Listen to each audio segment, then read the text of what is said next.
guys, welcome back to another episode of Rooted on What You Have TV. And my name is Princess.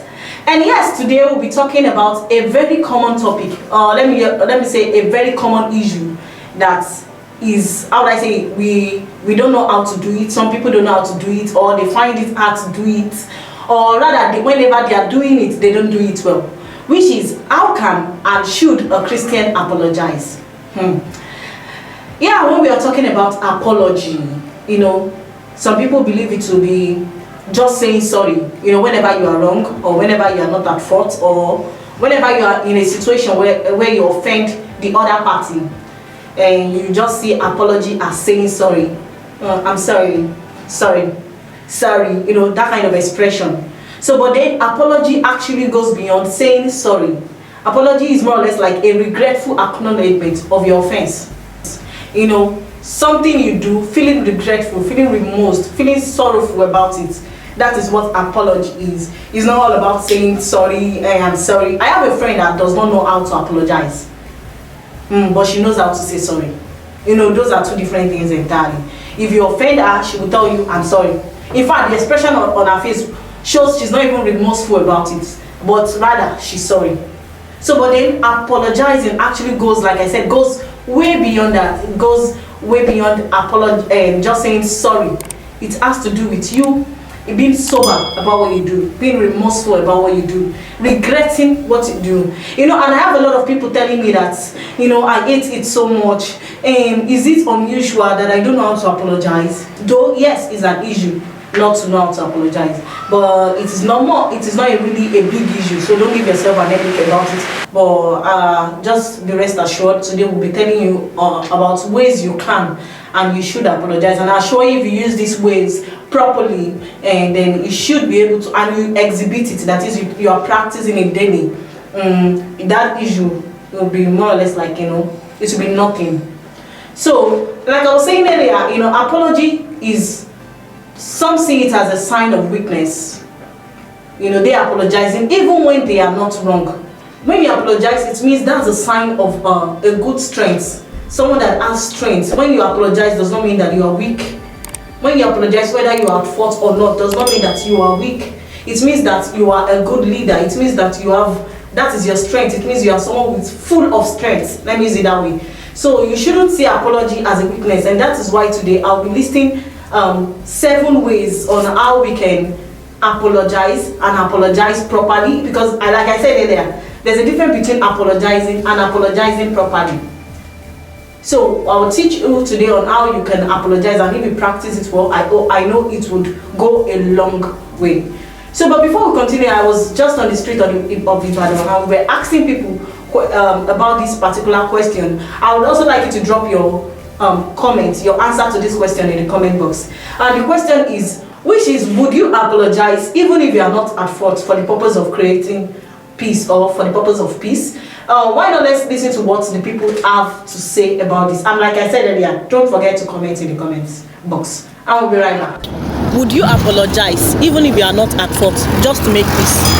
Of course, if it will make peace, I will just apologize to the person. It won't bring me down, neither will it rise me up. So I love that. Even if the person is doing shakara on it.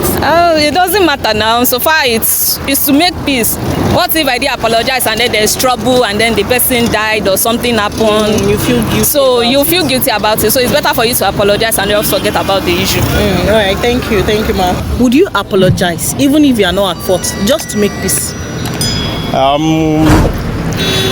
Number one, let me just say it depends on the kind of issue, the situation. The situation on ground. Yes. Okay. Although no matter how, I will still like to say sorry. I would still like to apologize just to make peace, because I don't like trouble. Even if it is not your fault. Even if it is not my fault.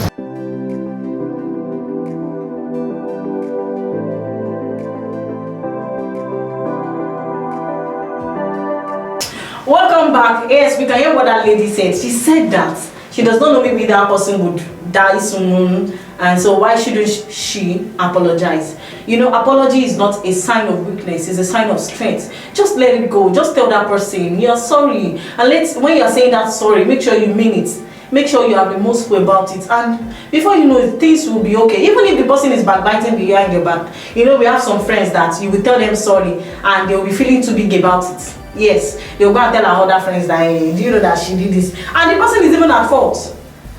So what will you do even if you're at fault and you just have to say sorry, you just have to apologize?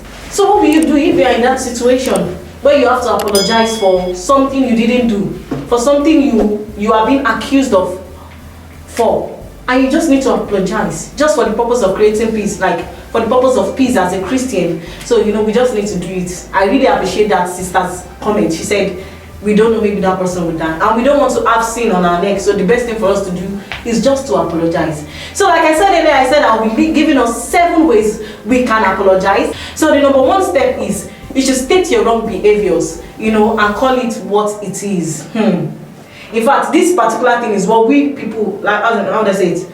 This particular thing is what most people used to do. Yes, we tend to cover up things a lot. We see that thing, we see that offense as being wrong. We know that what we do or what we did is wrong, but we just be like, it's not like I want to do it though, but that time you just lift your hand up and I thought you wanted to slap me, so I slapped you instead, so you can see that I'm not at fault. Why not just apologize? Just say that, yes, I knew that I slapped you and I'm sorry, I'm remorseful about it, instead of trying to cover up for what you did.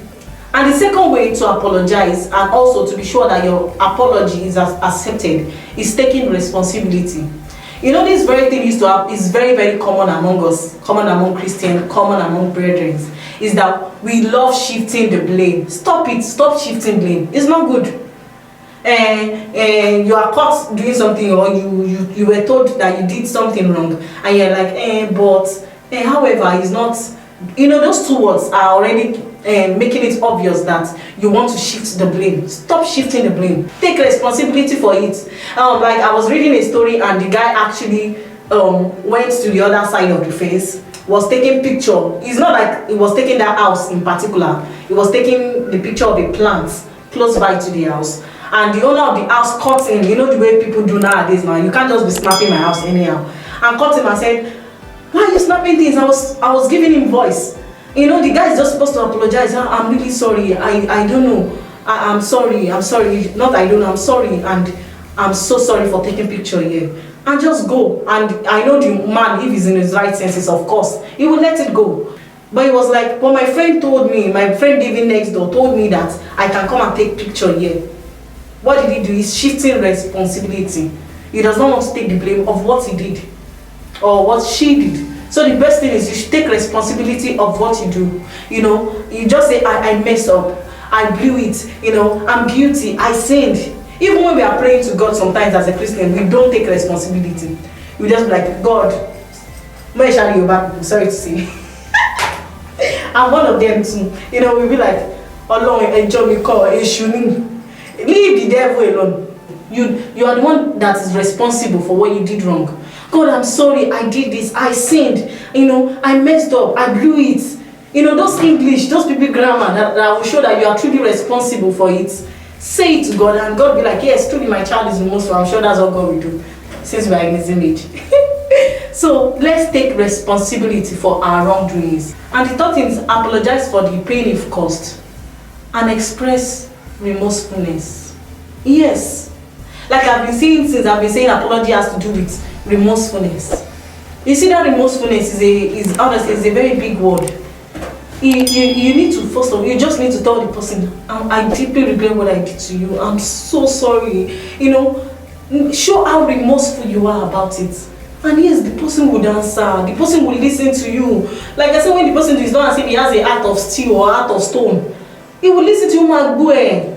When you are coming and you are feeling like you are so sorry about it, you are truly, the thing is hurting you deeply, like you feel that person's pain. I feel your pain. If someone had done that to me too, I will feel that way. I'll feel the way you are feeling. Before you walk up to the person, just like I said, you just do something practical, which is whenever you want to go and apologize to that person, first of all, think at home, anywhere you are at. This thing I did to this person, if someone do it to me, how would I feel? Think well. Will you truly let go? Will you not be pained? So that pain take it to the other person, that is the person you offend, and share, how do I say it, and express remorsefulness. I'm like, I'm so sorry, because I'm like, I know how it feels. I know how it feels. You know what I'm saying. I know how it feels. I'm so sorry. I'm truly sorry. I deeply regret this. I you get what I'm saying? Yes, the person will let it go. Even if the person is not letting go at that time, the person will let it go eventually. And the fourth step is explain what you are going to do to correct the wrong behavior, so that it won't continue. You see, like I said, an apology has to do with a regretful acknowledgement of something you did wrong. But the truth remains that when you apologize to someone, truthfully, you're like, I'm sorry, like you're with your father, yeah, you get what I'm saying, and you apologize to the person, and the person understand, the person forgave you, and you did the same thing again. Trust me, that apology is fake. An apology will be accepted if you explain to the person that, yes, I know I actually tore your clothes some days back. I am so sorry. After apologizing, and I would have thought about it, and I want to get you a new one. Or you might not even tell the person that you want, but it's better to explain, because the person might really not need you to get the new one. He or she might have forgiven you completely. The fifth step is ask for forgiveness. Yes, you've apologized. Yes, you've told the person you are wrong. The next thing you're supposed to do is, after saying the whole thing, I'm sorry for doing this to you. I'm sorry for shouting at you. I did not mean this. I'm really, really sorry. I'm really, really sorry. Would you forgive me? That's the next question to ask. Would you please forgive me? Will you please overlook this? Will you please ask for forgiveness? That's why the Bible always says that whenever we come to His throne, we should always ask for forgiveness and supplications of our sins. That's the way it is. Always ask for forgiveness. Always ask. At the end of that apology, ask for forgiveness. Even, sometimes the person might still feel bitter, the person might still feel, sad, and maybe does not want to forgive you yet. Still say it. And, with time, I'm sure the person will come over and say, for what you did the other day, I forgive you. And do not forget, forgiveness cannot be, you can't ask it with command. And it's not something you need to ask you must forgive me by force. No, there's nothing like that. You need to just remorsefully and submissively ask for that forgiveness. And along the line, or luckily for you, the person will forgive you that instance, or probably some other time. Another step is we should accept whatever response we receive. Yes, the person we offend might actually be hurt very deep.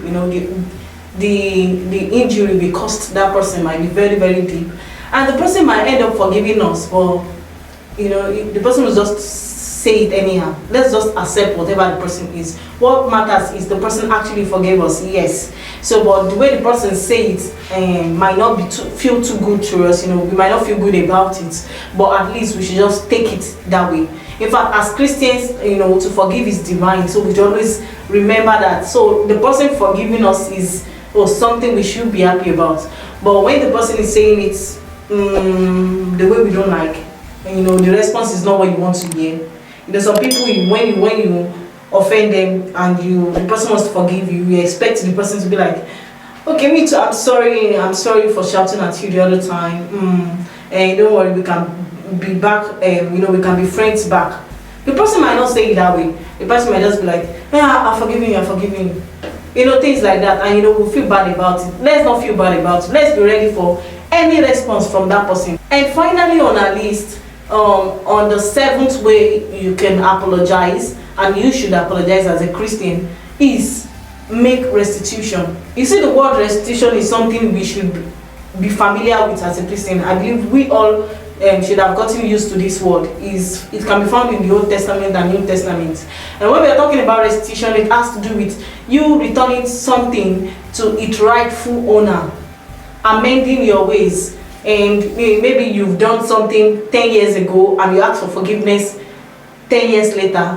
When you are restituting your ways as a Christian, you tend to return that thing back. I remember the story of a man of God telling us that he returned the bicycle he actually stole some years back to the owner. Imagine, though the owner might not need the bicycle even at that time, but that is what restitution is all about. It has to do with you amending your ways. It has to do with you returning that thing to its rightful owner. So whenever you offend someone and it needs you to do restitution, please do it and return it, like buy that thing the way it is and return it to its rightful owner. If it is a book return, go and get the book and return it to its rightful owner. It might not be the exact book, but return a book to its owner. In fact, that can be one of the surest way of seeking apology or ensuring that that apology is accepted. In summary, the 7 steps I listed would ensure that you've done everything you can to right a wrong and everything you can to mend an injured relationship. To apologize and do it right way is a sign of a great person, a great leader, a great family member, and a wonderful friend.